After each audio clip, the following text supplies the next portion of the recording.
हरे कृष्ण। तो आप सभी भक्तों का हार्दिक स्वागत है आज के गौर कथा में।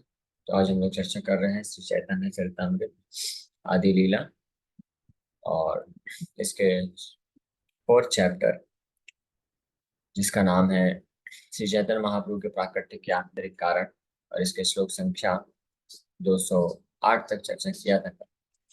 इसमें प्रसंग चल रहा है भगवान कृष्ण जो है अपने शुद्ध भक्त के बारे में वर्णन कर रहे हैं। मत सेवया प्रतीतम ते शालोक्यादि चतुष्टयम् न इच्छन्ति सेवया पूर्णम कुतो अन्यत् काल विप्लुतम। ये भागवत के 9वें स्कंद में भगवान कृष्ण महाराज अम्बरीश के प्रसंग में दुर्वासा ऋषि को बताते हैं। My devotees having fulfilled their desires by serving me do not accept the four kinds of salvation that are easily earned by such service. Why then should they accept any pleasures that are lost in the course of time? यहाँ तक कि भगवान के जो शुद्ध भक्त होते हैं वो भगवान को सेवा करने में इतने पूर्ण या संतुष्टि को महसूस करते हैं कि आध्यात्मिक मुक्ति को भी प्राप्त करने की इच्छा नहीं रखते हैं। तो इस संसार का जो तुच्छ सुख है, भौतिक सुख है, जो कुछ समय पश्चात नष्ट हो जाता है, उस उसको कैसे प्राप्त करने की चेष्टा करते हैं। यानी ये प्रसंग चल रहा है कि भगवान के जो शुद्ध भक्त होते हैं उसका जो प्रेम होता है, का जो प्रेम होता है तो उसमें किसी भी प्रकार का काम नहीं है, लस्ट नहीं है। इसको प्रमाणित प्रमाण दे रहे हैं। इसका तो दो प्रमाण पिछले श्लोक पिछले अभी तक दिए, ये तीसरा अभी प्रमाण दे रहे हैं। तो उनको तो आध्यात्मिक जगत में मुक्ति प्राप्त करने की भी कामना नहीं होती, तो इस भौतिक जगत की काम वासना कैसे होगी। तो अगर भगवान के शुद्ध भक्त की ये स्थिति है तो वो भगवान का क्या कहना, जिनका आश्रय लेने से या जिनका सेवा में लगने से भक्तों की स्थिति होती है कि वो किसी भी प्रकार की कामना नहीं रखते हैं। तो उन भगवान के बारे में क्या कहना, जो कि पूर्ण रूप से इस भौतिक जगत से परे हैं, और भौतिक जगत तीनों गुणों के जो कंट्रोलर हैं, नियंत्रक हैं। तो उनको कैसे कोई भी इस भौतिक जगत का काम जो है, लस्ट काम वासना है, वो उनको उनकी इच्छा हो सकती है उनको प्राप्त करने की, ये कभी भी संभव नहीं। ये तीसरा प्रमाण है यहाँ पे कि विशेष रूप से गोपियों का जो भगवान कृष्ण के साथ संबंध है उसमें किसी भी प्रकार का काम का गंध नहीं। इसीलिए अभी बोल रहे हैं अगले श्लोक में, काम गंध हीन स्वाभाविक गोपी प्रेम निर्मल उज्ज्वल शुद्ध ये न दग्ध है। The natural love of the gopis is devoid of any trace of lust. It is faultless, bright and pure like molten gold. कि गोपियों का जो स्वाभाविक प्रेम है, नेचुरल लव, वो पूरी तरह से लस्ट यानी काम के गंध से हीन है, और वो निर्मल है, फॉल्टलेस, उज्जवल है। निर्मल मतलब पवित्र भी है, पवित्र, शुद्ध, प्योर, उज्जवल। जिस प्रकार से सोने का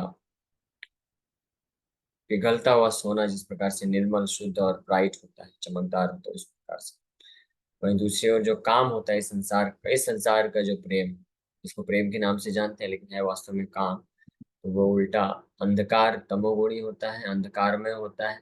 उसमें दोष होते हैं और बहुत सारी अशुद्धियां। कृष्ण रसहाय गुरु बांधव प्रेयसी गोपी कहाय न प्रिया शिष्य सखी दासी। तो कृष्ण को सुख देने के लिए गोपियों गोपियों का ही प्रेम सर्वश्रेष्ठ है। क्यों, उसका कारण अब बता रहे हैं। The gopis are the helpers, teachers, friends, wifes, dear disciples, confidants and serving maids of Lord Krishna. हालांकि भगवान के कोई भी शुद्ध भक्त होते हैं, चाहे वैकुंठ के हों या गोलोक वृंदावन के हों, सबका जो प्रेम होता है वो निर्मल होता है भगवान के प्रति। उसमें किसी में भी काम वासना नहीं होता है इस भौतिक संसार का। और सबके सब शुद्ध भक्त का ये लक्षण होता है। जो लक्षण यहाँ पे बताए गए हैं वो लक्षण सब में विद्यमान होते हैं, लेकिन गोपियों में वो सारे लक्षण, दिव्य लक्षण अत्यधिक मात्रा में होते हैं और उनका जो प्रेम है वो बहुत ही गाढ़ा होता है। क्यों? उसका कारण अब बता रहे हैं, क्योंकि कृष्णेर सहाय, वो कृष्ण को सेवा देने के लिए, कृष्ण को सुख प्रदान करने के लिए कभी कृष्ण के हेल्पर्स, सहायक बनते हैं। अगर जरूरत पड़ती है तो कभी कृष्ण के गुरु भी बन जाते हैं। टीचर्स, जैसे गुरु होते हैं शिक्षा देते हैं, गुरु होते हैं उनको डांटते हैं, गुरु होकर के उनका भर्त्सना करना, डांटना, उनको शिक्षा देना, गाइड करना, ये सब भी कार्य गोपियां करते हैं। और कभी जरूरत पड़ती है तो बांधव यानी फ्रेंड्स, फ्रेंड्स बन जाते हैं। और वाइफ्स और डियर डिसाइपल्स, जब कभी जरूरत पड़ती है तो शिष्य, प्रेयसी, और इस प्रकार से सखी और दासी, कॉन्फिडेंट्स एंड सर्विंग मेड्स, हर प्रकार के रोल को एक्सेप्ट कर सकती हैं गोपियां भगवान कृष्ण को सुख या सेवा प्रदान करने के लिए। इसीलिए जो माधुर्य रस है उसमें बाकी सारे रस विद्यमान है। तो उसमें शांति रस से, दास्य रस से, साक्ष्य रस से, वात्सल्य रस और माधुर्य रस तो होता ही है। इसीलिए सर्वश्रेष्ठ प्रकार का जो होता है संबंध होता है भगवान के साथ। इसलिए भगवान पूर्ण रूप से संतुष्ट है, सुख को प्राप्त करते हैं। अब ये भागवत गोपी प्रेमामृत ग्रंथ से उद्धृत कर रहे हैं कृष्णदास कविराज गोस्वामी, इसको प्रूफ करने के लिए, इसमें भगवान कृष्ण खुद अर्जुन को ये श्लोक के द्वारा बता रहे हैं कि कैसे गोपियां उनको हर किस किस रूप में उनका सेवा करती हैं। सहाया गुरवा शिष्या उजिष्या बांधवा स्त्रिया सत्यम वदामि ते पार्थ गोप्यः किम मे भवन्ति न। मैं सत्य बोल रहा हूँ अर्जुन, कि मुझे खुद नहीं पता किस किस रूप में वो सेवा करते हैं। O Partha, I speak to you the truth. The gopis are my helpers, teachers, disciples, servants, friends and consorts. I do not know what they are not to me. भगवान कृष्ण अर्जुन को गोपी आदि पुराण में भी कई बार गोपियों के गुणगान किए हैं, और यहाँ पे गोपी पे प्रेमामृत में से भगवान कृष्ण अर्जुन को बताते हुए बता रहे हैं कि सहाया, गुरु, शिष्या, बुझिष्या यानी सर्वेंट्स, बांधवा फ्रेंड्स, स्त्रियां, वाइफ्स, ये सब सत्यम वदामि ते पार्थ, मैं बिल्कुल सत्य बोल रहा हूँ पार्थ अर्जुन। गोप्या किम में भवन्ति न, कि गोपियां मुझे संतुष्ट है, इतना उनका दिव्य प्रेम है, गाढ़ा प्रेम है कि मुझे सुख मिलने देने के लिए, संतुष्टि मेरे सेवा के लिए वो क्या क्या नहीं रोल एक्सेप्ट कर सकते हैं। प्राय आगे जैसे कोई दास्य रस के भक्त हैं तो वो हमेशा दास्य भाव में ही रहेंगे, वो कभी भगवान के फ्रेंड नहीं बन सकते। दास्य, जैसे हनुमान जी हैं, हनुमान जी भगवान रामचंद्र के हमेशा दास रहते हैं। वो कभी उनको भगवान राम के साथ हाथ नहीं मिलाएंगे, उनके साथ आसन में बैठ करके साथ में प्रसाद नहीं ग्रहण करेंगे, अपना जूठा कभी राम को नहीं देने वाले। राम अगर मांग भी लेंगे तो भी उनको हिचकिचाहट हो जाएगी, नहीं देंगे। लेकिन गोपियों के साथ ऐसा नहीं। अगर कृष्ण को प्रसन्नता है कि वो उनकी दासियां बन के रहें तो दासी बनेंगी। अगर कृष्ण प्रसन्न होते हैं कि वो कृष्ण के गुरु बन जाएं और उनको डांटें, उनको शिक्षा दें, उनको भी कुछ शिक्षा दें, पाठ पढ़ाएं, तो वो करना चालू कर देंगे। कृष्ण की प्रसन्नता के लिए ही गोपियां कई बार मान करते हैं, कृष्ण की प्रसन्नता के लिए गोपियां कई बार कृष्ण को डायरेक्ट डांटते हैं, कृष्ण की प्रसन्नता के लिए गोपियां कई बार ईर्ष्या का भाव रखती हैं अन्य गोपियों के साथ। ये भी समझना चाहिए, वो ईर्ष्या वास्तव में भौतिक जगत का ईर्ष्या नहीं, लेकिन वो कृष्ण की प्रसन्नता के लिए, कृष्ण की प्रसन्नता के लिए कई बार जो गोपियां होती हैं कृष्ण की अनुपस्थिति में अन्य गोपी से कृष्ण का निंदा करती हैं, या अन्य गोपी से दूसरे गोपी का निंदा करती हैं। तो ये जो है भौतिक रूप से अगर कोई सुनेगा तो वो तो समझ ही नहीं सकता, इम्पॉसिबल। उसको लगेगा कि इस भौतिक जगत में भी ये सब होता है, वही सब वहां पे हो रहा है, लेकिन ये सब के पीछे उद्देश्य क्या है? क्योंकि कृष्ण को वो पसंद है, कृष्ण को उससे सुख मिलने वाला है, तो इसलिए वो गोपी मान करते हैं, क्रोधित हो जाती हैं, या कृष्ण को बार बार विनती करना पड़ता है उनको समझाने के लिए। तो ये सब वो कृष्ण के भाव को जानते हुए ये सब कार्य करते हैं। इसलिए कोई विदाउट एनी रेस्ट्रिक्शन, बिना अपने बारे में सोचे या अपने भाव के बारे में सोचे कि मेरा भगवान के प्रति ये भाव है, उसको त्याग करने के लिए भी तैयार है। इसका इसी से संबंधित एक बहुत सुंदर प्रसंग आ रहा है, उसको उस कथा को करना भी अच्छा रहेगा। तो एक बार भगवान कृष्ण चाहते थे कि नारद मुनि को गोपियों की जो दिव्य स्थिति है कि किस किस रूप में गोपियां कृष्ण के लिए इतना प्रेम है, इसको जो है इसका एहसास कराना चाहते थे। तो भगवान कृष्ण जो है सिर दर्द होने का नाटक किए। द्वारका में है, द्वारकाधीश को सिर दर्द हो रहा है, तो द्वारका के सारे जितने भी महान महान डॉक्टर थे, वैद्य थे, सबको बुलाया गया। सबने जड़ी बूटी औषधि सब दे दिया, लेकिन कुछ भी काम नहीं किया। हाँ, सिर दर्द नहीं जा रहा है। तो फिर भगवान को ही पूछे, आप ही बताइए कैसे आपका ये सिर दर्द जाएगा। भगवान बोले कि मेरे शुद्ध भक्त के चरणों का अगर धूल मुझे ला के देंगे, वो मैं अपने माथे में धारण करूंगा, तो उससे मेरा सिर दर्द ठीक हो जाएगा।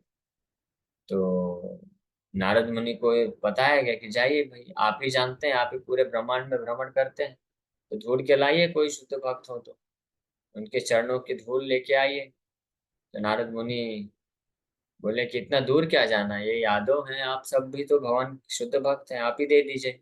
बोले नहीं नहीं नहीं नहीं, हम कैसे दे सकते हैं, ये तो कृष्ण है, परम भगवान है, ऐसे करके। फिर फिर पांडवों के पास गए, वो भी मना कर दिए। इस प्रकार से ब्राह्मणों के पास, अलग अलग ऋषि मुनियों के पास गए, सब मना कर दिए। तो नारद मुनि जो है वृंदावन नहीं गए थे। वो सोचे इतने बड़े बड़े भक्तों ने, इतने महान महान भक्तों ने मना कर दिया, शिव जी ने भी मना कर दिया अपने चरणों का धूल देने से, तो ब्रज के भक्त लोग कहाँ कहाँ से देने वाले हैं? जब इतने महान शिव जी, वैष्णव नाम यथा शंभु, उन्होंने भी मना कर दिया। तो हताश होके आ गए और बोले कृष्ण को कि कोई नहीं दे रहा है। तो कृष्ण बोले आप भी तो मेरे शुद्ध भक्त हैं, आप ही दे दीजिए, चलिए, कोई नहीं दे रहा है। नारद मुनि ऐसे ऐसे करने लग गए, अरे अरे नहीं नहीं नहीं, कैसे दे सकता हूँ, आप परम भगवान हैं। फिर फाइनली भगवान बोले कि आप ब्रज में गए थे क्या, वृंदावन में? बोले नहीं, ब्रज में तो नहीं गया। तो आप एक बार उधर जाइए और ब्रज में भी गोपियों के पास जाइए और उनको आप बताइए। तो गोपियों के पास जाते हैं और उनको बताते हैं कृष्ण को सिर दर्द हो रहा है। गोपियां बहुत चिंतित हो जाती हैं और पूछती हैं कि बताइए हम क्या कर सकते हैं, क्या दवाई चाहिए, कौन सी औषधि है, पूरे ब्रह्मांड में कहीं भी होगी, हम जाके लेके आएंगे। बोले आपको और कहीं जाने की आवश्यकता नहीं है, आप बस आपके चरणों का धूल ले दीजिए, तो कृष्ण के सिर में लगाने से वो ठीक हो जाएगा सिर दर्द। तो गोपियां बोली बस इतना ही चाहिए था। तो तुरंत यमुना में जाके अपना पैर डालती हैं और पूरा धूल से लथपथ अपने चरणों को लाके दे देती हैं, लो पूरा भर के ले जाओ और लगा दो कृष्ण को, सिर दर्द ठीक हो जाएगा।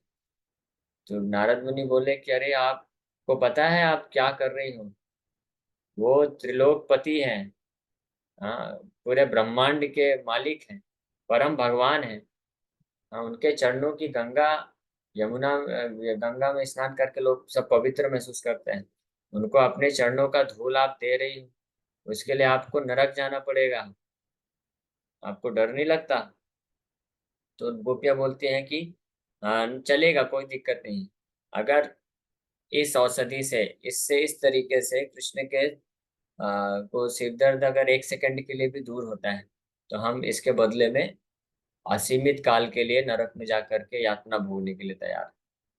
तो नारद मुनि ये सुन के पूरा बहुत दंग रह गए और वो लेके चले गए भगवान के पास। तो भगवान इसके माध्यम से ये स्थापित के प्रकट कराए कि गोपियों का प्रेम किस स्तर का है, जो अन्य कोई भक्त भी नहीं कर सकते, शुद्ध भक्त भी जो नहीं कर सकते हैं वो गोपियां कर सकते हैं। इसलिए उनका जो प्रेम है वो पूरी तरह से निर्मल और शुद्ध है, उसमें बिल्कुल भी काम गंध नहीं है। लेकिन दुर्भाग्य है आज समाज में जो ऐसे लोग हैं जो वास्तव में गोपियों के शुद्ध प्रेम के तत्व को नहीं जानते हैं, कृष्ण तत्व को नहीं जानते हैं, गोपियां कौन है वो नहीं जानते हैं, और ऐसे गोपी और कृष्ण के, राधा कृष्ण लीलाओं को इतने भद्दे तरीके से वर्णन करते हैं, इतने चीप ले लेते हैं, इतना सस्ता ले लेते हैं। ऐसे लोगों को सहजिया बोला जाता है। और कुछ लोग तो ऐसे हो जाते हैं, वो सोचते हैं कि हम गोपी हैं कृष्ण। गोपियों का प्रेम इतना आसान नहीं है, इतना सस्ता नहीं है कि इतने आसानी से किसी को प्राप्त हो जाए। वास्तव में ये कोई प्राप्त नहीं कर सकता, कोई कितना, यहाँ तक कि भक्ति भी करके नहीं कर सकता है। कोई भक्ति करके, शुद्ध भक्ति करके वैकुंठ के लोगों को प्राप्त कर सकता है, द्वारका भी प्राप्त कर सकता है, साकेत धाम, द्वारका, मथुरा, ये सब प्राप्त कर सकता है, ब्रज, वृंदावन भी प्राप्त कर सकता है, लेकिन ब्रज में, ब्रज वृंदावन का एक पार्ट है, ब्रज में जहाँ पे गोपियां हैं, तो उसको नहीं प्राप्त कर सकता कोई, अपने खुद के शुद्ध भक्ति करके भी नहीं प्राप्त कर सकता। इसका एकमात्र उपाय है, रूप गोस्वामी इसके बारे में वर्णन करते हैं कि ऐसे ही महान भक्त, ऐसे गोपियों का भाव रखने वाले भक्त के पद चिन्हों में पालन करते हुए उनको प्रसन्न करके ही उस प्रकार के भाव को विकसित किया जा सकता है। तो ये एक स्पेशल इसका बेनेडिक्शन है, स्वभाव है गोपियों के प्रेम। तो इतने इस प्रकार से चीप तरीके से नहीं करना चाहिए भक्तों को। कई बार कुछ भक्त लोग भी बहुत सस्ता ले लेते हैं। वो सोचते हैं कि हम ऐसे ही स्वतंत्र रूप से चले जाएंगे, वृंदावन में रहेंगे, अब वृंदावन में गोपियों के भाव में रहेंगे तो हमको भी जो है अगले जन्म में वृंदावन मिल जाएगा और गोपी का शरीर मिल जाएगा। तो इस प्रकार से कोई वृंदावन में जाकर के शरीर भी छोड़ेगा तो ऐसे गोपी भाव या गोपी का प्रेम नहीं मिलता है। जो ऐसे प्रमाणिक, विशेष रूप से जो गौड़ीय वैष्णव संप्रदाय है, इसी में ही गोपियों का भाव नहीं है। तो इस संप्रदाय में रहते हुए जो भक्ति का अनुशीलन करता है, महान आचार्यों के, विशेष रूप से श्री रूप गोस्वामी के अनुगत्य में रह करके, और रूप गोस्वामी के परंपरा में फिर जो है श्रील भक्तिविनोद ठाकुर, भक्तिदास चौधरी ठाकुर, श्रील प्रभुपाद जी, उनकी शिक्षाओं पे आधारित होकर के जो भजन साधन करता है वो गोपियों के प्रेम को प्राप्त कर सकता है। जिस प्रकार से यहाँ पे कृष्णदास कविराज गोस्वामी बड़े अद्भुत, बहुत अच्छे तरीके से पूरे शास्त्रों के प्रमाण के साथ गोपियों के शुद्ध प्रेम को स्थापित कर रहे हैं। गोपिका जाने न कृष्णेर मनेर वांछित, प्रेम सेवा परिपाटी इष्ट समीहित। The gopis know Krishna's desires and they know how to render perfect loving service for his enjoyment. They perform their service expertly for the satisfaction of their beloved. तो केवल एकमात्र गोपियां हैं जो कृष्ण की हर एक वांछाओं को जानती हैं और वो किस प्रकार से उनको प्रेम में सेवा अर्पण करके उनको सुख आनंद प्रदान किया जा सके ये भी जानते हैं, और इस प्रकार से उनके संतुष्टि के लिए वो बहुत ही एक्सपर्ट, दक्ष तरीके से सेवा अर्पण करते हैं, इसलिए वो अत्यंत प्रिय। मन्महात्मयं मत्सपर्यां मश्रद्धां मन्मनोगतम् जानन्ति गोपिका पार्था नान्य जानन्ति तत्वतः। आदि पुराण में अर्जुन को भगवान बता रहे हैं। इससे पता चलता है कि अर्जुन भगवान को कितने प्रिय हैं। अर्जुन इतने प्रिय हैं भगवान को कि भगवान अपने हृदय के अंतःकरण में छुपे हुए सबसे महत्वपूर्ण, मोस्ट कॉन्फिडेंशियल बातों को अर्जुन के साथ शेयर करो। तो अर्जुन का भी ये परम सौभाग्य है। तो इसलिए अर्जुन के साथ भगवान बता रहे हैं अर्जुन को कि गोपियों की स्थिति क्या है, वो किस लेवल की मेरी भक्त हैं, इनको किस लेवल का गाढ़ा प्रेम है। यही कारण है कि वास्तव में भगवान के हृदय में और कोई है भी नहीं, केवल गोपियों का शुद्ध प्रेम है, शुद्ध सेवा अर्पण है, उनको कभी भूल नहीं सकते। इसलिए द्वारका में जब द्वारकाधीश रहते हैं, रात को विश्राम कर रहे हैं, तो सोए तो हुए हैं रुक्मणी, सत्यभामा और अन्य अन्य रानियों के साथ में, लेकिन रात भर जो है नाम लेते हैं, हे राधे, हे ललिता, हे विशाखा। वो रानियां सोचती है किसका नाम ले रहे हैं, ये कौन है राधा, कौन है ललिता, कौन है विशाखा। रात भर ये चिल्लाते रहते हैं। सुबह उठ के पूछते हैं किसका नाम आप ले रहे थे, बोले मैं किसका ले रहा था। तो यानी ना सोते हुए भी उनको याद करते हैं। तो अंतःकरण इस प्रकार से गोपियों जो है प्रभावित करके रखती हैं भगवान को। इसका कारण क्या है, भगवान बोल रहे हैं, O Partha, the gopis know my greatness, my loving service, respect for me and my mentality, others can not really know this. नान्य जानन्ति तत् मत महात्म्यम मत सपर्याम। मत मतलब मेरी सेवाओं को, मेरे ग्रेटनेस को, मत श्रद्धाम और मेरे प्रति रिस्पेक्ट को। हाँ, किस प्रकार से मुझे प्रॉपर अच्छे तरीके से अगर कोई आदर सम्मान दे सकता है तो गोपियां हैं। कोई बोलेगा ऐसा कैसे, गोपियां तो कई बार कृष्ण को डांटती। भगवान बोल रहे हैं वो सबसे अच्छा आदर सम्मान मेरे को देना जानती, ना कि बड़े बड़े जो भक्त हैं वैकुंठ आदि के, वो पूरा इतने श्लोकों को उच्चारण करके, इतना प्रार्थना अर्पण करके भगवान को सम्मान देते हैं। भगवान बोल रहे हैं नहीं, गोपियां मत मन, मत मत मन मनगतम, मन मनोगतम, the intentions of my mind, मेरी मेंटालिटी को, मेरी मानसिकता को भी जानंती गोपिका पार्था, हे पार्थ गोपियां ही जानती है। ना अन्य जानंती तत्वतः, बाकी और कोई भी तत्व के साथ वास्तव में कोई भी नहीं जानता है मेरी मानसिकता को, मुझे क्या चाहिए, मैं किससे सुख प्राप्त करता हूँ, मुझे किस में आनंद आता है, कोई अन्य व्यक्ति नहीं जानता है। यानी वैकुंठ के भक्त भी नहीं जानते। ना अन्य, अन्य मतलब अन्य जितने भी हैं, द्वारका के, वैकुंठ के, मथुरा के और इस भौतिक जगत के तो बात ही छोड़ दी जाए, कोई भी नहीं जानता है जितना तत्वतः एक्चुअली जो है गोपियां जानती हैं। ये ग्रेटनेस है। सेई गोपी गण मध्य उत्तम राधिका, रूपे गुणे सौभाग्य प्रेम सर्वाधिका। और इन गोपियों, अभी तो गोपियों के शुद्ध प्रेम के जो है लक्षण चर्चा कर रहे हैं, मेरे ख्याल से 4 लक्षण अभी तक चर्चा किए, जिससे चारों 4 ये प्रमाण दिए गए रीजनेबल तरीके से कि ये गोपियों का जो प्रेम है वो पूर्ण रूप से शुद्ध है, बहुत ही अत्यंत गाढ़ा है, उसमें वो निर्मल है, सूर्य की तरह पूरी तरह से ब्राइट है, और इसमें कोई काम का गंध नहीं है। और इन गोपियों और कृष्ण के भी, खुद कृष्ण के मुखारबिंद से भी कविराज गोस्वामी प्रस्तुत की कि ये गोपियों का प्रेम जो है किस प्रकार से कृष्ण को आकर्षित करता है। और अब बता रहे हैं इन गोपियों में भी करोड़ों करोड़ों गोपियां हैं, उन करोड़ों करोड़ों गोपियों में भी Shrimati Radhika is the foremost, Shrimati Radha Rani जो है सर्वश्रेष्ठ, top most gopi. She surpasses all in beauty, in good qualities, in good fortune, and above all in love. Shrimati Radha Rani सभी गोपियों में से, करोड़ों करोड़ों गोपियों में से सर्वश्रेष्ठ हैं। वो सभी में सबसे ज्यादा सुंदर है, सबसे ज्यादा गुणवान है, और सबसे ज्यादा सौभाग्यशाली है, और सबसे ज्यादा प्रेमे सर्वाधिका, सबसे ज्यादा प्रेम को रखने वाली। तो ये जो कृष्ण प्रेम है, इसके भी 9 स्तर होते हैं। हाँ, इस भौतिक जगत में कोई भक्त शुद्ध भक्ति को प्राप्त करके भाव भक्ति तक पहुंच सकता है, जिसमें कुछ कुछ अष्ट सात्विक विकारों में से कुछ कुछ विकार प्रस्तुत प्रकट होते हैं। और जब कोई भक्त शुद्ध प्रेम, कृष्ण प्रेम के स्टेज में पहुंचता है, तो वो इस भौतिक शरीर में पॉसिबल नहीं, फिर उसको भगवान के धाम में एंट्री मिलती है, वहां पे दिव्य आध्यात्मिक शरीर मिलता है, उस शरीर को धारण करके ही वो कृष्ण को जो है प्रेमावस्था को प्राप्त कर सकता है। और वो प्रेम वहां से चालू होता है, और उसके भी 9 स्टेजेस होते हैं। और उसमें भी स्नेह मान प्रणय राग अनुराग भाव महाभाव ये सब करके हैं। तो उसमें भी जो हाईएस्ट डिग्री का प्रेम होता है, जिसको महाभाव, और महाभाव में भी मदनाख्या महाभाव होता है, ये नाम है एक पर्टिकुलर। देखिए इतना टेक्निकल एक्चुअली भक्ति रसामृत सिंधु में रूप गोस्वामी ये सब दिए हैं। हमारे आचार्य कितने एक्सपर्ट हैं भक्ति के शास्त्रों को समझने में, कि वो भगवान के प्रति जो भाव है, जो प्रेम है, उसके अलग अलग कितने कितने प्रकार होते हैं, अलग अलग इमोशंस के भी नाम लिख के दिए, टेक्निकल नेम्स दिए, उनके क्या लक्षण होते हैं सब डिस्क्राइब करके दिए।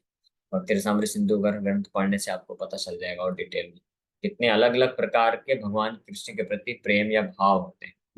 और उसमें जो सर्वश्रेष्ठ है वो मदनाख्य महाभाव होता है, जो कि केवल और केवल श्रीमती राधा रानी के पास है और अन्य किसी गोपी के पास भी नहीं।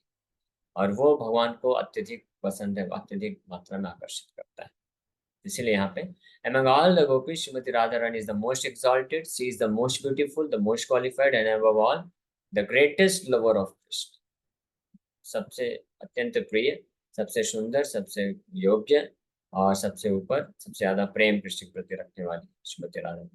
इसीलिए हमारे भगवान जो है श्री चैतन्य महाप्रभु के रूप में आते हैं जब, तो वो इन्हीं श्रीमती राधा रानी के भाव को लेके आते हैं, ताकि वो पूर्ण रूप से अपने कृष्ण प्रेम को आस्वादन कर सके, और वो गंभीरा में रहकर श्री चैतन्य महाप्रभु जो है आस्वादन किए।